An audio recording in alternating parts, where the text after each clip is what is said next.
പിന്നീട് അങ്ങോട്ട് ഒരു മെനയാവണില്ല. ഓൾറെഡി ഞാൻ പറഞ്ഞ ഖുറേഷിനെ കണ്ടിട്ട് ഇങ്ങനെ അയ്യോ ഖുറേഷിക്ക് വയ്യേ വയ്യേ എന്ന് തോന്നിപ്പിച്ചുകൊണ്ടിരിക്കുന്ന സമയത്ത് റാവുത്തർ എന്ന് പറഞ്ഞ ആന്റണി പെരുമ്പാവൂരിനെ കൊണ്ടുവന്ന് പറയിപ്പിച്ചത്.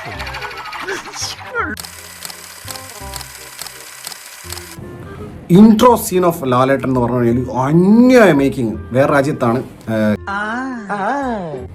ഉള്ളൊരു അന്യായ മേക്കിംഗ് വെച്ച് കഴിഞ്ഞാൽ ഹെലികോപ്റ്റർ വന്ന് അത്രയും പൈസ സ്പെൻഡ് ചെയ്ത് ഒറിജിനൽ ആയിട്ട് എടുത്തുള്ള സാധനം.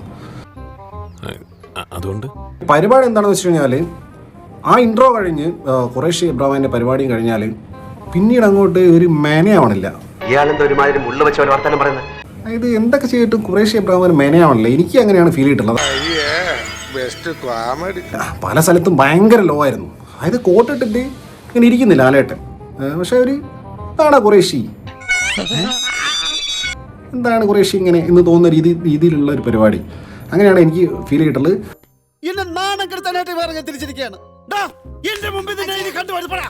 എന്റെ മേല് കൂനിന്മേൽ കുരു എന്ന് പറഞ്ഞ പോലെ ആന്റണി പെരുമ്പാവൂർ. ആന്റണി പെരുമ്പാവൂരിനൊക്കെ അദ്ദേഹമാണ് പ്രൊഡ്യൂസർ. അദ്ദേഹം ഇതിൽ അഭിനയിച്ചിരിക്കുക റാവുത്തർ എന്ന് പറഞ്ഞ കഥാപാത്രം.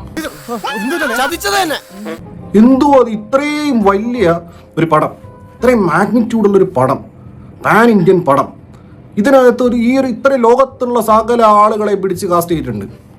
ഗെയിം ഓഫ് ത്രോൺസിലെ ആൾക്കാർ വരെ കൊണ്ടുപോകുന്നുണ്ട്. എന്നിട്ട് ഈ റാവുത്തർ ചെയ്യാൻ ഒരാളെ കിട്ടിയില്ലേ പൃഥ്വിരാജ് കുമാരൻ. അല്ലടാ സത്യം. എന്തൊരു കോമഡി ആയിരുന്നു അറിയാം. തിയേറ്ററിൽ ആൾക്കാർ ചിരിക്കുക അദ്ദേഹത്തെ കാണുമ്പോൾ. അല്ല ആ സുഖം അങ്ങോട്ട് പോയി, ഫ്ലോ അങ്ങ് പോയി. ഓൾറെഡി ഞാൻ പറഞ്ഞ ഖുറേഷിനെ കണ്ടിട്ട് ഇങ്ങനെ അയ്യോ ഖുറേഷിക്ക് വയ്യേ വയ്യേ എന്ന് തോന്നിപ്പിച്ചുകൊണ്ടിരിക്കുന്ന സമയത്ത് റാവുത്തർ എന്ന് പറഞ്ഞ ആന്റണി പെരുമ്പാവൂരിനെ കൊണ്ടുവന്ന് പറയിപ്പിച്ചത്. സീരിയസ്ലി പറയിപ്പിച്ചതാണ്. പിന്നെ ഈ ഗോവർദ്ധനൻ ഇന്ദ്രത്തിന്റെ കഥാപാത്രം ഖുറേഷിനെ കാണുന്നൊരു സീന് കണ്ടപ്പോൾ ശരിക്കും അതിന്റെ ബാക്ക്ഗ്രൗണ്ട് സ്കോർ മാറ്റിയിട്ട് നിഴലായി പ്രേതപ്പാട്ട് ഇട്ട് കൊടുത്തു കഴിഞ്ഞാൽ ഖുറേഷിന്റെ പ്രേതത്തെ കാണുമ്പോലുണ്ട് കറക്റ്റ്.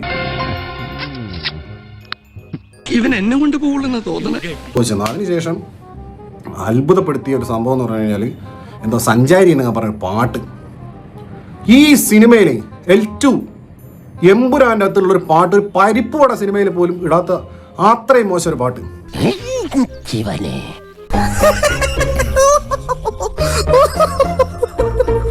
ലാലേട്ടൻ്റെ ഇൻട്രോ, ഖുറേഷിയുടെ ഇൻട്രോയ്ക്ക് അകത്തുള്ള കൊടുത്തിട്ടുള്ള സ്കോർ എന്ന് പറഞ്ഞാൽ വളരെ മോശം, വെരി പൂർ എന്നാണ് എനിക്ക് ഫീൽ ചെയ്തിട്ടുള്ളത്. കാരണം ഈ പൊളിറ്റിക്സ് ഇതൊക്കെ ആയിട്ട്, അതായത് മഞ്ജു വാര്യരൊക്കെ ഇതിൽ എന്താ ഭാരതാംബയോ മറ്റേ സ്വാതന്ത്ര്യ ദിനത്തിൽ ഭാരതാംബ ഉണ്ടാവില്ലേ,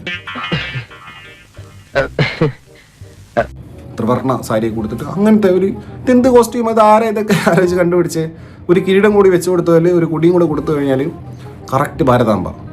ഇത്രയും വിധികളായ മലയാളികളെ ഞാൻ ആദ്യമായിട്ട് കാണുകയാണ്. ടുവേർഡ്സ് ക്ലൈമാക്സ് ഒക്കെ ആകുമ്പോൾ ഞാൻ പറയുന്നില്ല, ക്യാരക്ടർ കൺസിസ്റ്റൻസി പോയി. അതിങ്ങനെയാണ്. ഇതാണോ ഖുറേഷി? ഇറങ്ങിപ്പോവാൻ പറയില്ല. നോർത്ത് ഇന്ത്യയിലെ ഒരു ചാട്ടുളി വില്ലനായിട്ട് അടിപിടി കൂടുന്ന ഒരാളാണോ ഖുറേഷി? ഒരാളാണോ സയ്യിദ് മസൂദ്? അയ്യയ്യയ്യയ്യയ്യേ, വേലിലിരുന്ന പാമ്പിനെ എടുത്ത് വച്ചു എന്ന് പറഞ്ഞ പോലെ ആയി. വളരെ മോശം, വളരെ മോശം. അതായത് പറഞ്ഞു ഒരു മര്യാദ വേണ്ടടേ എന്ന് ചോദിക്കാൻ തോന്നി. അതുകൊണ്ടാണ് ബൈജു മറ്റേ ആദ്യത്തെ ലൂസിഫറിൽ ചോദിച്ച പോലെ. ഗംഭീരമായിരുന്നു. തൽക്കാലം ഇത്രയും മതി. വരട്ടെ.